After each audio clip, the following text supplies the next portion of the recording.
Psixiatr və psixoterapevt. Bu fəaliyyət sahələri arasında fərqi bilməyən kifayət qədər çoxdur. Bəs psixiatr kimdir?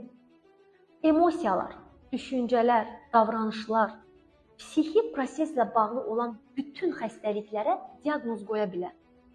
Tibbi qiymətləndirməyi bacaran, müalicə planını təyin edə bilər.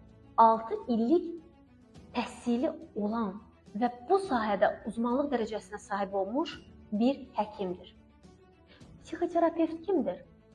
Psixoterapiyanın əsaslarını və metodlarını öyrənən psixoloq, psixiatr və yaxud da həkim, hər hansı bir həkim bu sahə ilə məşğul ola bilər. Dərman ehtiyacı duyularsa, mütəxəssis pasiyenti mütləq psixiatra yönləndirməlidir. Beləliklə, psixiatr və psixoterapevt psixoloqdan fərqli, pasiyentə diaqnozu qoymaq bacarığına malik olan mütəxəssislərdir.